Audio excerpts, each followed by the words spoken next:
Vous avez été nombreux à me dire que vous avez apprécié la formule la semaine dernière avec l'ajout des sorties en boutique. Alors on revient cette semaine-ci avec la même formule.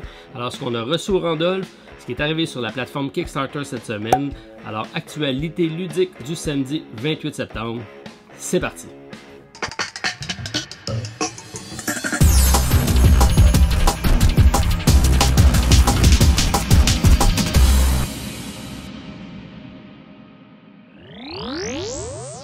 Alors, si on commence notre vidéo cette semaine avec ce qu'on a reçu comme projet Kickstarter, un seul, mais un que j'attendais avec impatience. On parle ici de Vast et le manoir mystérieux. C'est de la même compagnie qui nous a offert Vast il y a quelques années et également Root qui a connu un fort succès dans la dernière année. Alors, on arrive ici avec un autre jeu asymétrique, c'est vraiment leur particularité. Encore une fois, on peut incarner de 1 à 5 joueurs. Tous des façons différentes de jouer, tous des façons différentes de gagner. J'y ai joué au Delirium ludique et la partie m'est restée en tête. J'avais juste le goût d'en refaire une autre pour essayer d'autres stratégies, d'autres personnages. Donc c'est de bon augure. J'ai bien hâte d'essayer le solo et de vous montrer ça. On a eu la chance de faire un achat retailer, donc ça sera disponible le jeu de base et l'extension au Randolph du Centropolis. Pas beaucoup de copies par contre, si vous en voulez réserver votre copie. Et je m'en suis gardé une pour vous faire une présentation sur la chaîne. On va essayer de regarder pour vous faire éventuellement une partie solo. Bien aimé l'expérience et c'est à redécouvrir avec Vast. Au niveau des sorties boutiques, on en a quelques-unes. On a ici, j'ai sorti The Lost Expedition puisque c'est un jeu que j'avais présenté sur la chaîne, que j'aime beaucoup, un jeu de cartes de Osprey Games. Et la compagnie nous revient avec un nouveau jeu. Et on parle ici de Sakura, donc le jardin de l'empereur, du concepteur Reiner Knizia, qui est probablement le concepteur le plus prolifique au niveau jeu de société, avec plus de 500 publications, plusieurs prix à son actif. On nous arrive ici avec un autre jeu d'une très belle qualité de production, tout comme The Lost Expedition. Et on a ici un jeu de cartes dans lequel on va incarner des peintres.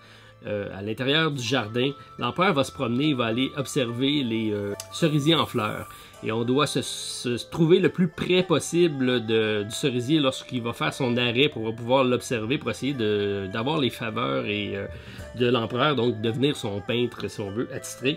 Alors, c'est un beau jeu de déplacement, d'anticipation à plusieurs joueurs. On va essayer de passer, mais il ne faut pas dépasser l'empereur, donc c'est assez intéressant.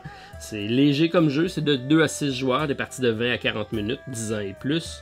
Très belles illustrations, bon designer, belle production, donc valeur sûre. Si ça vous intéresse, Sakura, je vous invite à aller jeter un coup d'œil là-dessus. On a découvert aussi Yutaka, qui est un petit jeu de 2 joueurs. J'ai pas vraiment de jeu à 2 joueurs, mais ici on parle d'un jeu de tuiles et de cartes. Je pourrais dire que c'est le successeur de Lost Cities. C'est un jeu où on va faire des expéditions, on va essayer d'aller chercher des différentes richesses, mais on va essayer de faire des paquets de cartes pour avoir une majorité, et on est face à face. C'est vraiment comme de Lost Cities. Très bon, différents types de jeux, de modes de jeu également. Alors, petit designer pas connu, Alexandre Droit de la compagnie Ferti Games, mais ça vaut la peine le détour si ça vous intéresse et que vous aimez les jeux à 2 joueurs. C'est le genre de jeu que vous allez jouer et que vous allez vouloir rejouer, puisque on va découvrir les stratégies des autres joueurs, on va essayer de les contrer. Alors c'est assez intéressant. Petite mention honorable pour Picture Show, donc il faut y penser.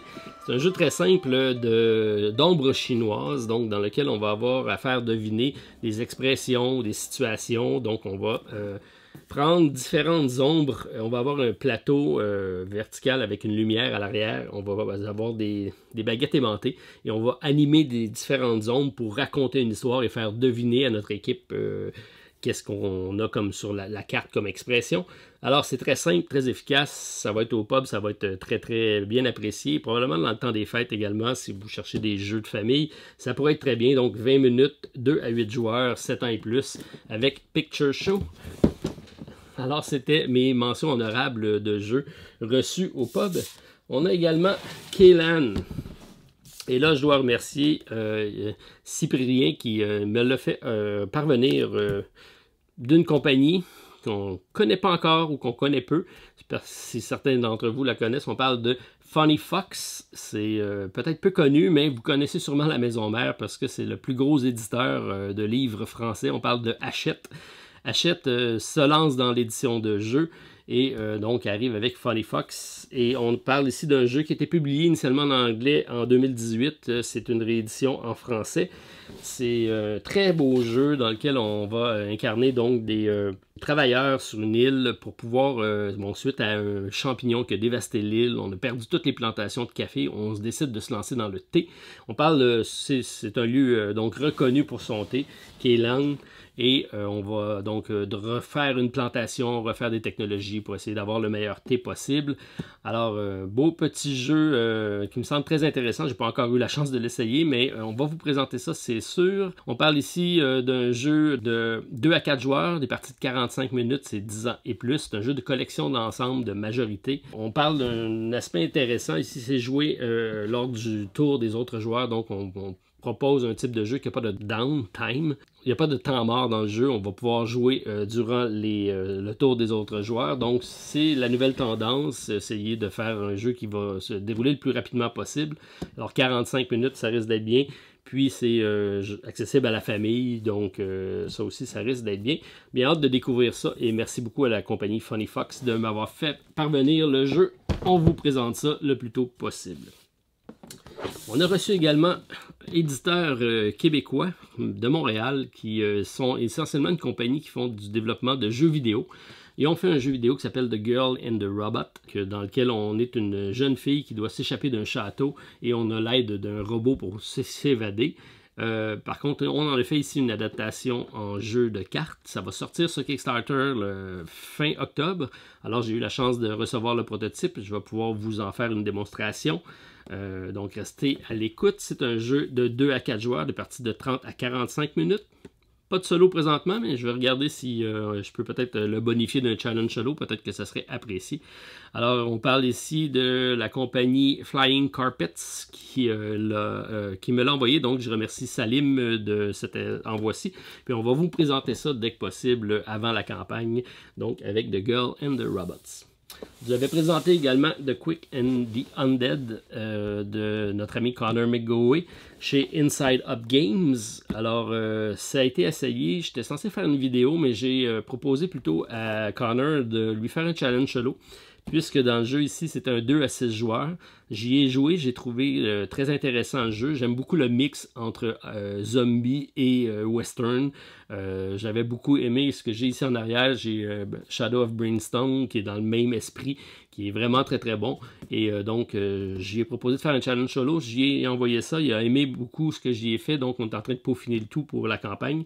Ça aussi, ça arrive sur Kickstarter fin octobre. Alors, on va vous présenter ça dès que ça arrive. Alors, quand même, quelques sorties, surtout quelques pains sur la planche pour moi, avec toutes les sorties Kickstarter qui s'en viennent, les présentations de jeux, alors on regarde ça. On a, comme confirmation, on vous avait déjà présenté dans les semaines précédentes certains jeux qu'on est encore présents, donc avec Isofarian Guard. On est toujours là, c'est de la compagnie Sky Kingdom Games qui nous ont offert Stormbound, présenté sur la chaîne. Alors, présentement, 2557 contributeurs, c'est une hausse de 17%. On est à 226 000 $ d'accumulé et la campagne se termine le 3 octobre prochain. Disponible à partir de 79 $ US plus 20 à 25 $ de shipping. C'est de 1 à 2 joueurs, des parties de 45 à 90 minutes. On parle d'un jeu de backbuilding, de tableau building, de narratif, avec une possibilité d'avoir des voix. Ça a été présenté sous forme théâtrale, avec une belle musique de fond, donc ça va être assez intéressant tout ça. Alors nous, on est présents. J'ai fait un achat retailer. J'ai demandé à ceux qui s'étaient intéressés de réserver leur copie puisque je vais commander selon le nombre de gens intéressés. Alors c'est encore le temps. Si c'est quoi qui vous intéresse, vous m'écrivez et je vous réserve ça pour l'achat retailer à la boutique du Centropolis. Mais on suit la campagne de près. Bien hâte d'en savoir un peu plus. Ça reste un petit peu nébuleux au niveau de l'histoire. On a vu quelques exemples de déroulement de parties au niveau des combats qui sont intéressants. On cherche par contre la profondeur au niveau de l'histoire, mais je fais confiance à la compagnie. Alors on est présent avec Isofarian Guard. J'ai eu la chance ici la semaine dernière de rencontrer Tomasi Mandiok, qui est le créateur Inu du jeu Nunami. Alors, j'ai eu la chance de l'essayer. J'ai pas eu la chance par contre de vous faire une présentation vidéo du jeu puisqu'il était seulement de passage, j'y partais. Par contre, il revient la semaine prochaine et on s'est dit qu'on allait se rencontrer pour pouvoir en faire une partie démonstration. J'aime beaucoup le thème, c'est en lien avec la culture inuit. On parle ici d'un jeu où les gestions de ressources sont rares, puisque il me disait que sur son territoire, les ressources sont rares, effectivement. Donc, il voulait représenter le même esprit. Et c'est un jeu qui est tout en nuances. C'est le balancement entre les humains et la nature. Alors, très très bien amené. C'est un 2 à 4 joueurs. Ça aussi, j'ai bien hâte de vous le présenter. On a fait l'achat. Donc, on va avoir des copies au Randolph pour l'essayer si ça vous le dit. Mais si vous voulez voir la campagne, je vous invite à aller jeter un coup d'œil. C'est très, très abordable comme jeu, donc allez encourager. Mon ami Thomasy, il va être content et dites-lui bonjour de ma part. On a également sur notre liste de suivi certains titres qu'on suit encore. Donc, c'est le cas avec Solar Storm de Work Together or Die Alone. C'est un premier projet pour la compagnie Dranda Games de UK. On est à 1846 contributeurs, c'est une hausse de 18%, présentement 70 000 $ d'accumulé. La campagne se termine le 3 octobre prochain. C'est de 1 à 4 joueurs, des parties de 30 à 60 minutes. C'est un point d'action coop, gestion de main de cartes et c'est disponible à partir de 31 $ canadiens plus 4 $ de shipping, donc c'est assez abordable.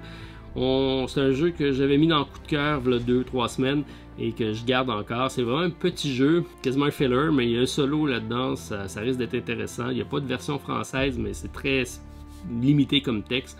Donc, c'est quelque chose qui me dit que je vais probablement contribuer. J'ai haussé mon pourcentage de 10%, je suis maintenant à 85% et je me reste une semaine pour me décider.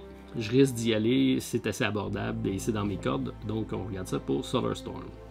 On a également Aeon Trespass Odyssey. Plus gros jeu celui-là. C'est un jeu narratif avec un gros plateau, beaucoup de matériel au niveau du jeu. C'est un jeu de la Pologne et c'est eux qui nous avaient offert un Monster Slayer. C'est un petit jeu de cartes avec des superbes illustrations. Je pense que par contre le financement n'avait pas abouti. Je suivais quand même la compagnie et là la compagnie s'est associée avec Ares Games, donc ils ont été chercher vraiment une grosse compagnie pour soutenir ce projet d'ambition là, donc ça sécurise le tout pour ceux qui n'étaient pas certains vu que c'était un premier projet, mais c'est assez intéressant. Donc c'est de 69 à 129 $ US plus 30 à 35 $ de shipping, ça c'est assez élevé. Présentement on a franchi la base du 7000 contributeurs, ce qui est énorme pour un premier jeu. On a stabilisé par contre autour de 5% de progression au courant de la semaine, mais la campagne se termine le 30 septembre, donc c'est tout prochainement. Alors 1,1 million d'accumulés, c'est énorme, c'est de 1 à 4 joueurs, une campagne coop, des parties de 90 minutes, mais on nous dit une campagne qui va durer environ 200 heures de jeu. Alors, on aime bien la map cachée, le niveau artistique, avec l'application optionnelle et les chaînes de choix qui vont varier notre histoire selon nos décisions. Ça, c'est assez intéressant. Le prix du shipping est un peu élevé, le narratif en anglais, ça peut en arrêter certains. Mais on suit la campagne, j'ai encore là monté mon intérêt de 10%, je suis passé à 70%. J'aime beaucoup l'association avec Ares, d'après moi, ils vont être capables de sortir quelque chose de qualité et sortir dans les temps un peu plus. Alors, Aeon Trespass Odyssey, on regarde ça, mais pour quelques jours encore. On va peut-être y pencher pour y aller, c'est à voir. On a également Nouvelle-France de Jacques-Dominique Landry chez Jack Bro, qui est toujours présent sur sa campagne avec donc un jeu de construction de bois qui représente la construction de certains bâtiments à l'époque de la Nouvelle-France. Un très beau jeu que j'ai eu la chance d'essayer. J'ai même fait des propositions de challenge solo pour la compagnie. Ça n'a pas encore été concrétisé sur le site. Je sais que vous êtes plusieurs à attendre, voir si ça va arriver. J'ai eu la chance d'y en parler lors du Delirium. On a peaufiné certaines stratégies. Mais là, la balle est dans leur camp et j'attends de savoir qu'est-ce qui va se passer. Donc, présentement, ils sont 342 contributeurs seulement, donc on a à peine le 50% de l'objectif. Il resterait encore du temps, par contre, c'est jusqu'au 10 octobre prochain. Alors, au moins, mettez-vous un suivi sur le projet si ça vous intéresse, puis regardez l'évolution. C'est de 2 à 4 joueurs et des parties de 45 à 60 minutes. La version française est disponible et c'est un beau jeu de collection puisque tout ça est en bois. Les composantes sont superbes. J'ai eu la chance de voir lors du Delirium ce qu'on appelle le white test, ou bref, la boîte blanche qui est arrivée avec toutes les composantes, les inserts et tout ça. Donc ça va être très réussi comme production, je sais, parce que Jack Bro, ils font toujours de la qualité. Alors, bien hâte de voir le résultat. Light Hunter, donc la première compagnie avec qui on a collaboré au niveau des Kickstarter, sont de retour avec l'extension qui est The Wind of the Dunes and Tides of Atlantis. Bref, c'est des personnages supplémentaires pour le jeu de cartes qui est assez intéressant. Alors, encore là, je vous invite à aller voir la vidéo précédente pour avoir plus d'informations, mais c'est un 2 à 8 joueurs, des parties rapides d'une quinzaine de minutes. C'est très intéressant comme jeu. Nous, on a le jeu de base et j'espère recevoir l'extension pour pouvoir additionner ça à ma collection, parce que c'est ce qui fait la richesse du jeu, c'est les différentes combinaisons entre les joueurs.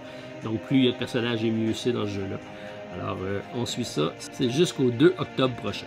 Ensuite, on a Godspeed qui est apparu la semaine dernière. C'est des concepteurs qui ont fait Dinosaur Island, donc un jeu de très bonne qualité, très bon également au niveau ludique. Alors, on nous arrive ici avec un plus petit jeu, je pense, quand même, mais très apprécié sur Kickstarter. Présentement, plus de 2000 contributeurs. On a une hausse de 12% par rapport à la semaine dernière. On est à 203 000 $ d'accumulé. La campagne se termine le 19 octobre prochain. Disponible à partir de 70 $ US plus 20 $ de transport.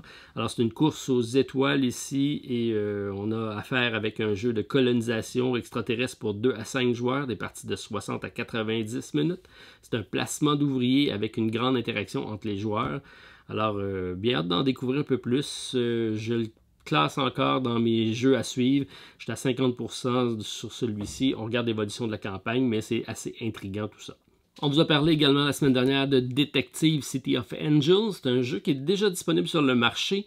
J'ai pas eu la chance de l'essayer. J'aime beaucoup les illustrations de Vincent Dutray et c'est un univers que j'aime également, détective des années fin 50, début 60, donc ça peut être très intéressant.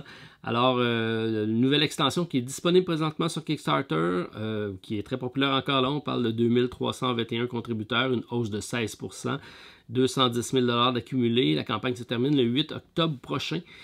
Disponible à partir de 35 $ plus 18 $ de shipping. On peut également se procurer le jeu de base, mais comme c'est disponible en boutique, je vais probablement attendre pour l'extension. Je ne connais pas suffisamment le jeu, mais il m'intrigue suffisamment pour dire que je vais probablement ajouter sur une liste d'achat éventuellement la boîte de base de détective qui est disponible.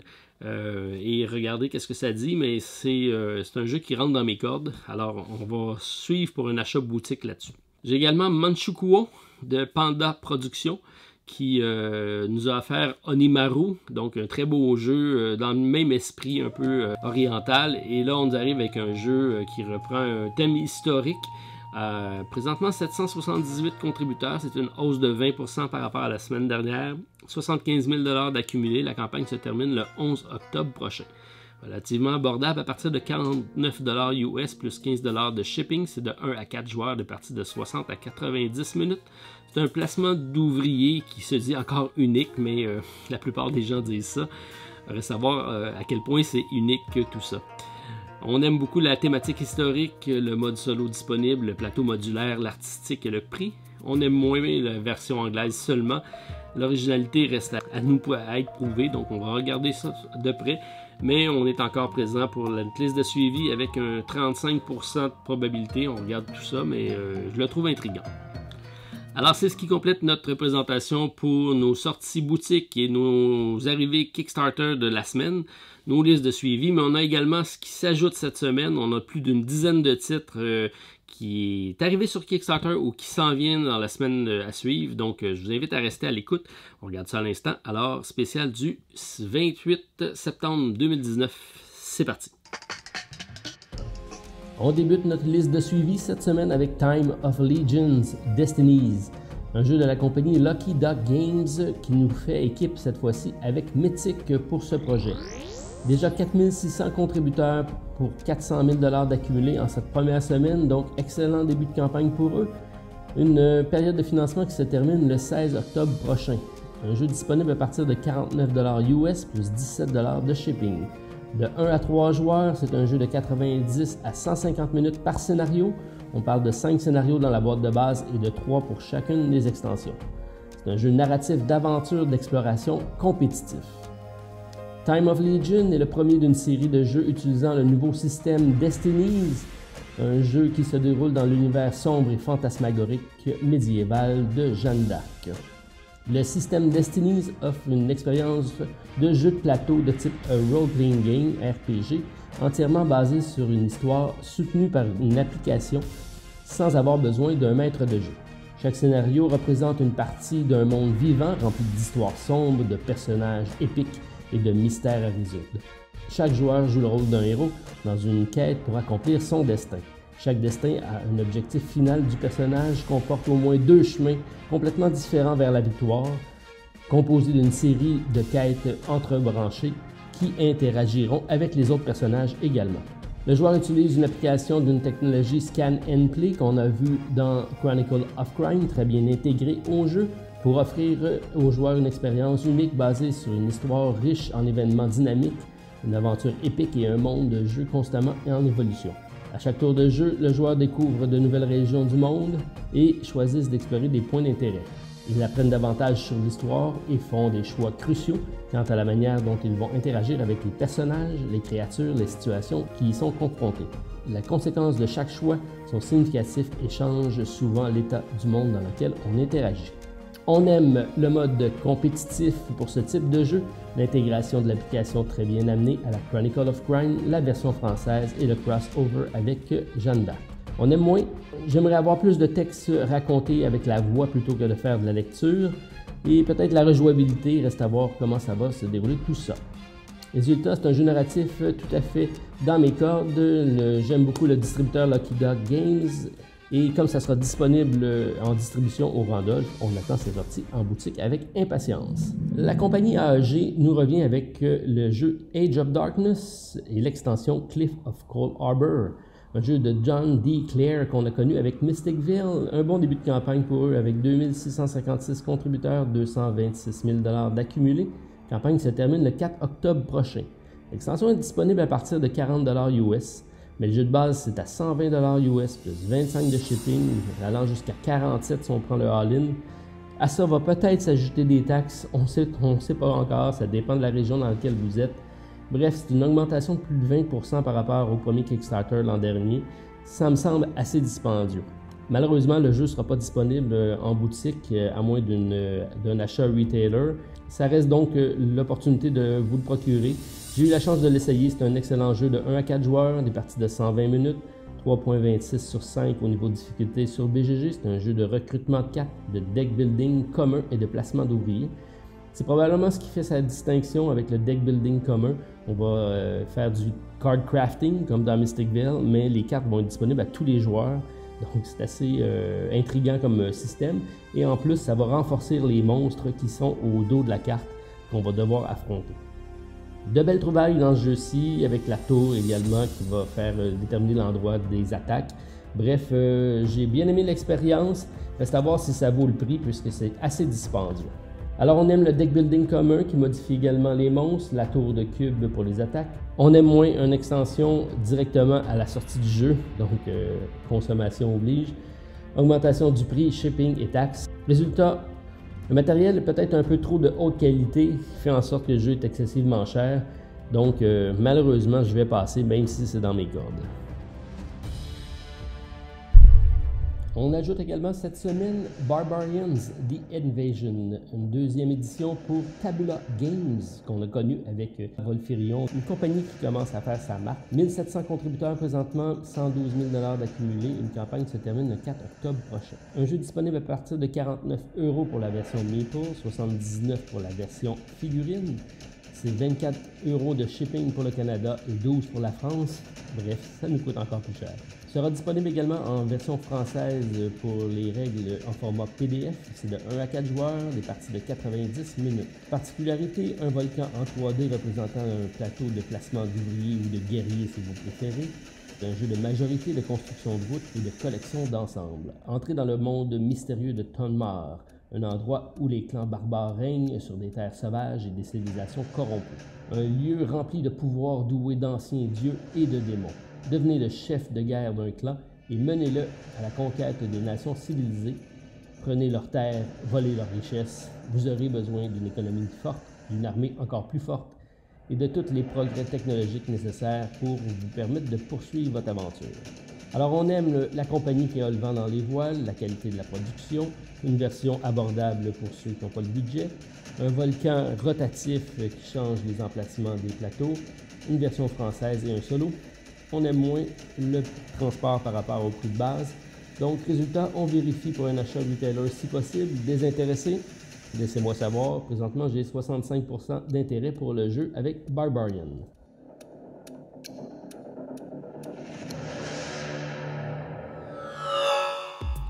Et on poursuit avec l'ajout du jeu Sov-Right Skies de la compagnie Deepwater Games, une deuxième tentative pour eux de financement.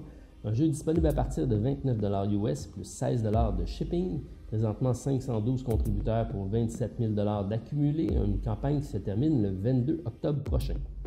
Un jeu de 1 à 4 joueurs, des parties de 30 à 60 minutes. C'est un jeu de politique, de majorité, d'influence, de collection d'ensemble dans un univers de science-fiction. Une roue d'action et un déplacement de travailleurs qui semble ajouter un grand intérêt au niveau du jeu. Alors on est ici dans un univers en périphérie de l'espace où des puissantes maisons de l'ancienne Terre ont finalement découvert une source abondante d'énergie. On doit essayer de l'exploiter tout en maintenant la paix. Alors on doit occuper des planètes, recruter des politiciens et gagner en influence et en pouvoir afin de remporter la partie. On aime un jeu stratégique dans une petite boîte qui semble être rapide à jouer, abordable et un solo disponible. On aime moins le prix du transport peut-être un peu élevé, une version anglaise seulement, mais très peu de texte au niveau du jeu. Résultat, possiblement la carte cachée de cette semaine avec 65% des chances d'y aller pour Sov-Right Skies jusqu'au 22 octobre prochain.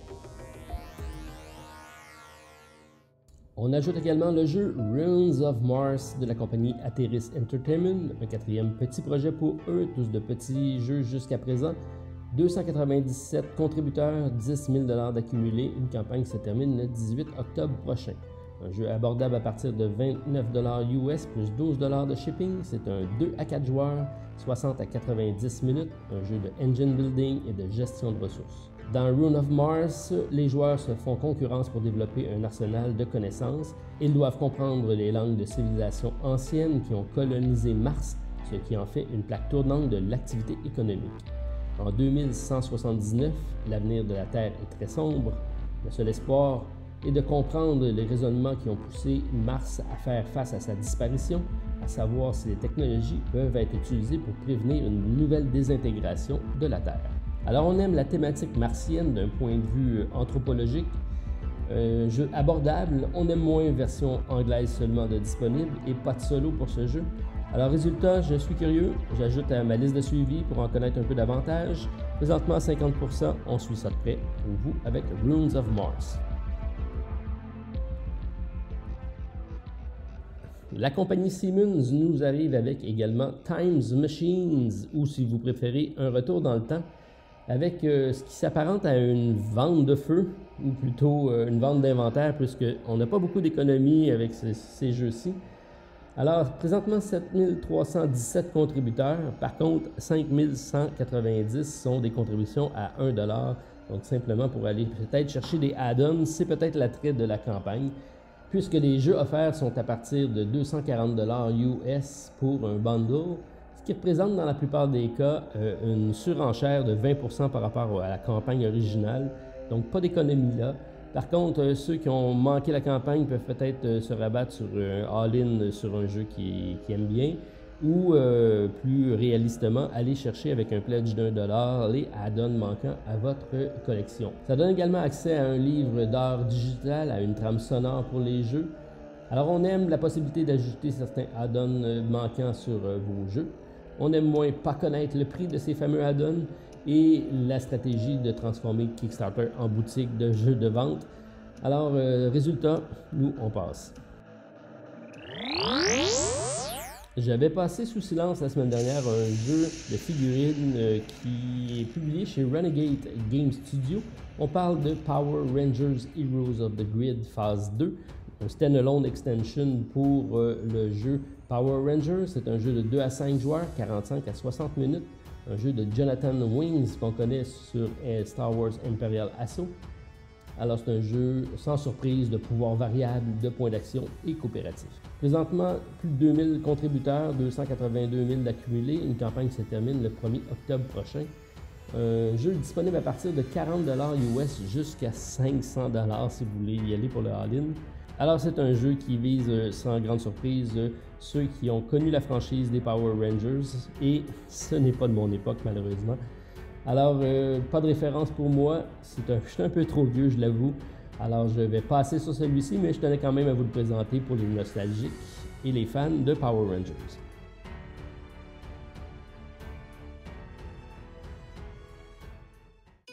On ajoute également sur notre liste Madera, un jeu de la compagnie What's Your Games, premier projet pour eux sur Kickstarter, qui arrive avec le Collector Edition d'un jeu initialement publié en 2013, classé 327e sur BGG, et cette fois-ci ça inclut les 4 extensions disponibles pour le jeu. C'est un 2 à 4 joueurs, des parties de 60 à 150 minutes, complexité de 4.27 sur 5 sur BGG, ce qui en fait un jeu très stratégique. C'est un placement d'ouvriers, majorité, influence et c'est une réimpression avec des composantes de luxe, pas nécessairement de nouveaux matériels, seulement un visuel plus agréable. C'est disponible à partir de 49€ pour le jeu de base et 89€ pour le Collector Edition. Il faut ajouter à ça 17€ de shipping. Madère est une île officiellement découverte au début du 15e siècle par des marins portugais. Madère, le mot portugais pour bois, fait référence à la forêt dense qui recouvrait son paysage sauvage et fertile. Cette position stratégique, loin dans l'océan Atlantique, en fait une découverte des plus importantes pour le Portugal. Madère a servi de laboratoire à ce qui allait devenir l'Empire portugais. Alors on aime la possibilité de se procurer un jeu qui est out of print et également on pensait à laisser une version retail plus abordable, donc appréciée. On aime moins une nouvelle compagnie sans historique pour un Collector Edition. C'est la tendance, on reprend des vieux jeux, on les réédite et on espère faire de l'argent avec ça. Alors résultat, on va attendre pour nous la sortie en boutique pour Madera.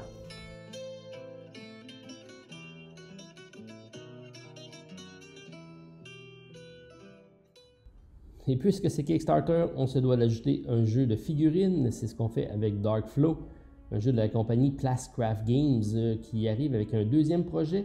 On avait suivi leur premier avec Exo, un jeu qui est sorti cette année et qui a connu un certain succès.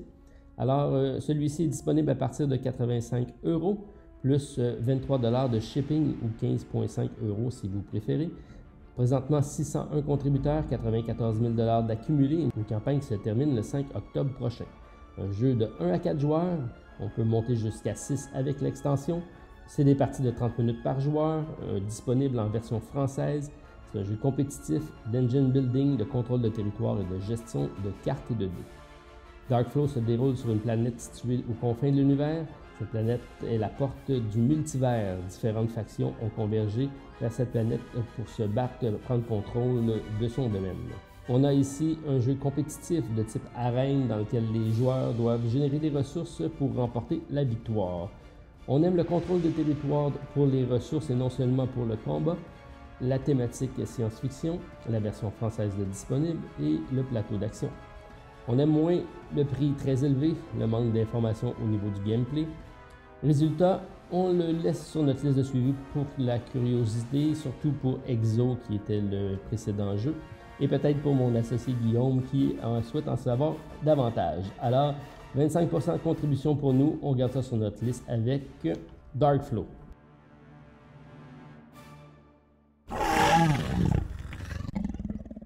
Et vous avez été nombreux la semaine dernière à me suggérer un jeu qui avait été mis de côté. On parle ici de Dead Throne de la compagnie Shark Key Games. Une deuxième impression pour eux, c'est le seul projet proposé sur Kickstarter. On a présentement 726 contributeurs pour 46 000$ d'accumulés. Une campagne qui se termine le 20 octobre prochain. Disponible à partir de 45 livres, qui représente 85 $ canadiens. C'est en Early Bird, mais c'est encore disponible. Il faut ajouter à ça 5 livres pour le shipping, qui est gratuit également en France. C'est intéressant, on peut acheter un pack de traduction des cartes pour 15 livres également, donc disponible en français. C'est de 1 à 7 joueurs, des parties de 60 à 120 minutes et c'est un open world, donc on peut faire à peu près ce qu'on veut dans le jeu. C'est un jeu fantasy co-op de type aventure dans un monde ouvert, un jeu de stratégie basé sur le monde de Velve. Alors découvrez plus de 2400 ans d'histoire pouvant être découverts grâce au gameplay, mais également des informations supplémentaires sur leur site web. La trame de base de l'histoire est relativement bien connue avec un décès d'un roi, un dragon cracheur de feu, un mage noir qui veut prendre le pouvoir, des talismans répartis à travers le monde. On doit trouver, récupérer et pour en faire un gagnant. C'est un jeu de 1 à 7 joueurs en mode compétitif, coopératif ou solo. 3 façons de gagner, ainsi que la possibilité de se déplacer simplement en tuant des créatures, en complétant des quêtes parallèles et en interagissant avec le monde ouvert. On aime un monde ouvert non linéaire, des packs de langue disponibles, un shipping abordable. On aime moins l'originalité du thème et l'artistique. Alors résultat, moi je passe, je sais que plusieurs sont présents. Alors, comme il y a une version française de disponible, ça peut être pour certains. Alors, allez voir ça pour Dead Throne. Un des abonnés m'a également proposé Board Royal Survival Card Game, un premier projet pour eux. 1737 contributeurs, 127 000 $ d'accumulés. La campagne se termine le 5 octobre prochain. C'est un jeu de 3 à 6 joueurs, une partie avec élimination de joueurs sur un thème de la survie. Alors, c'est un jeu de cartes relativement simple pour 3 à 6 joueurs. Bref, pour ceux qui s'intéressent, allez jeter un coup d'œil pour Board Royal Survival Card Game. Alors, on se laisse ici pour cette semaine, en n'oubliant pas, le 1er octobre prochain, Jeanne d'Arc nous revient avec la version 1.5 sur Kickstarter. Bonne fin de semaine à tous, on se revoit la semaine prochaine. Bye!